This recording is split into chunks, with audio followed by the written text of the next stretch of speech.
నమస్తే, welcome to our channel. నేను రవీంద్ర బాబు. ఈ video purely non political video, subject oriented విశ్లేషణ చేసే ప్రయత్నం చేద్దాం. ప్రపంచం మొత్తం భారతదేశం వైపు సగర్వంగా తలెత్తుకొని చూస్తున్న ఈ తరుణంలో టెక్నాలజీ వైపు భారతదేశం ముందుకు వేగవంతం అవుతున్న సందర్భంలో, మరీ ముఖ్యంగా లేటెస్ట్ టెక్నాలజీ, ఆర్టిఫిషియల్ ఇంటెలిజెన్స్ లాంటి రంగాల్లో అన్ని రాష్ట్రాలు భారతదేశంలో పోటీ పడి ముందుకు వెళ్తూ ఉన్న సందర్భంలో, ఇన్వెస్టర్స్ భారీ ఎత్తున పెట్టుబడులు పెడుతున్న ఈ సందర్భంలో గొప్పగా మనం భారతదేశం టెక్నాలజీ రంగంలో ముందుకు వెళుతున్న దాన్ని అభినందించవలసిన సమయంలో, ఈ మధ్యకాలంలో ప్రపంచ స్థాయిలో అతి ప్రతిష్టాత్మకంగా ఢిల్లీలో జరిగినటువంటి ఆర్టిఫిషియల్ ఇంటెలిజెన్స్ సమ్మిట్ అందులో జరిగిన ఒక ఘటన, అంత బాధాకరమైన ఘటన.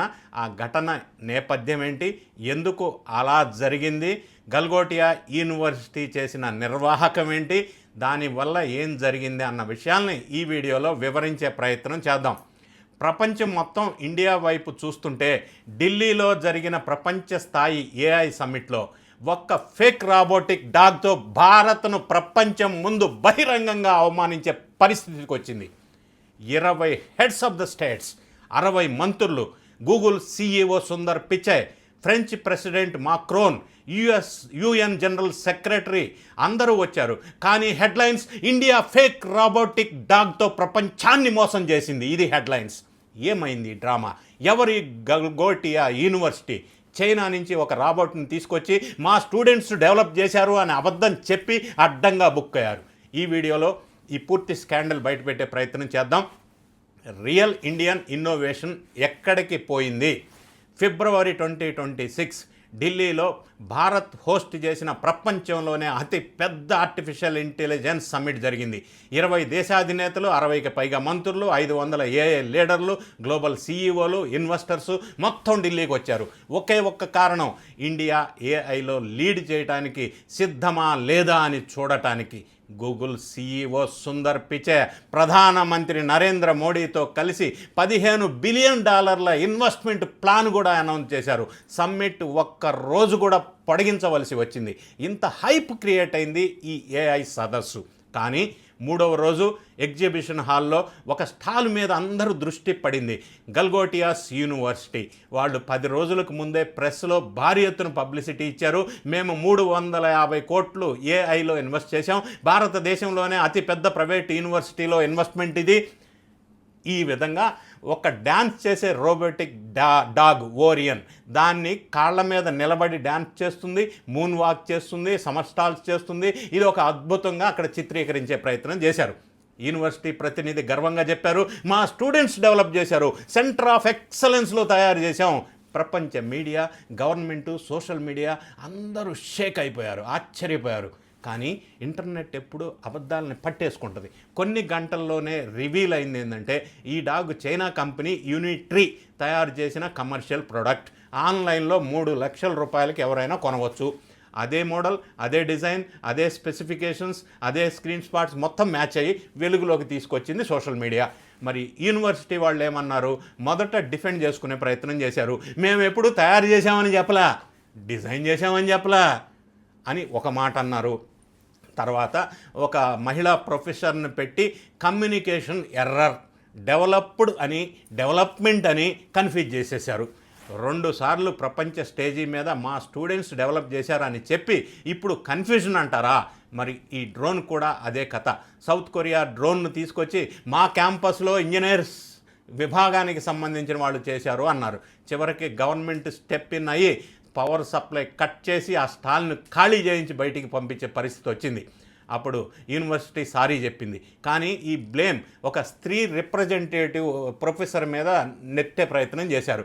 ఇది కేవలం రోబోటిక్ డాగ్ కాదు, ఇది భారత ఇన్నోవేషన్ ఇమేజ్ మీద పడిన ఒక బ్లాక్ స్పాట్. ప్రపంచం మనల్ని ఫేక్ ఇండియా అని చూస్తే ఎన్ని రియల్ పార్ట్నర్షిప్లు, ఎన్ని ఇన్నోవేషన్స్ వచ్చినా కూడా ఈ ఇమేజ్ ఎలా ఉండే అవకాశం ఉంది. ఇందులో అసలు రియల్ హీరోస్ ఎవరంటే, నంబర్ 1 IIT కాన్పూర్ నుంచి వచ్చిన ఎక్స్ట్రూడెడ్ రోబోటిక్స్.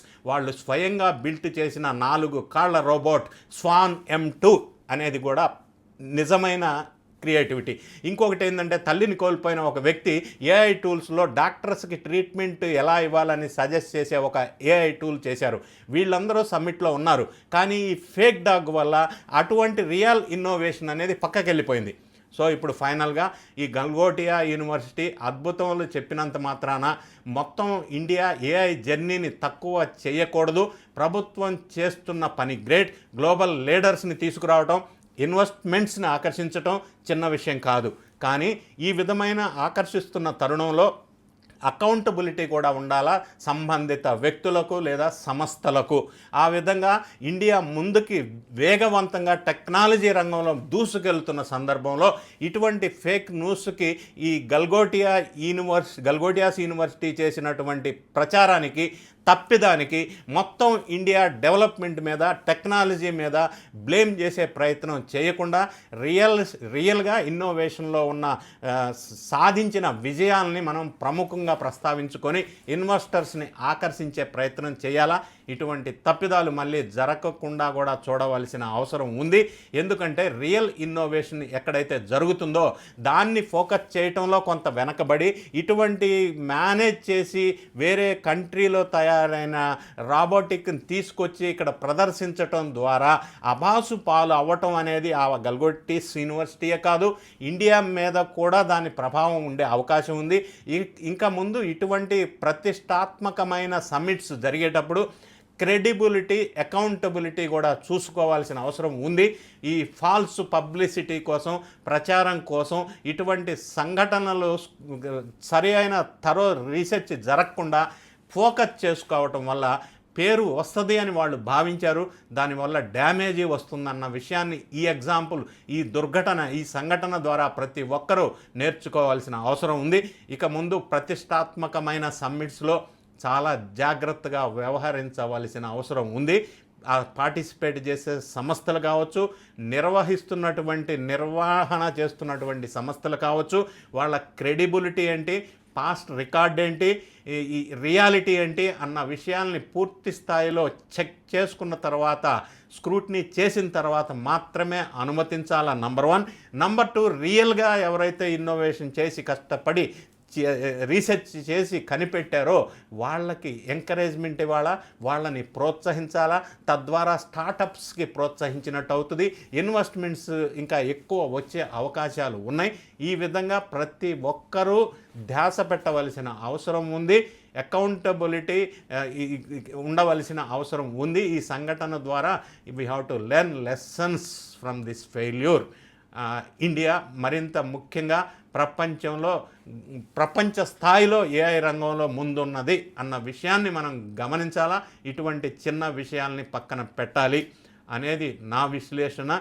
ఈ వీడియో చూసిన తర్వాత మీకేమనిపిస్తుంది? మీ కామెంట్ రూపంలో తెలియజేయండి. Thank you so much for watching.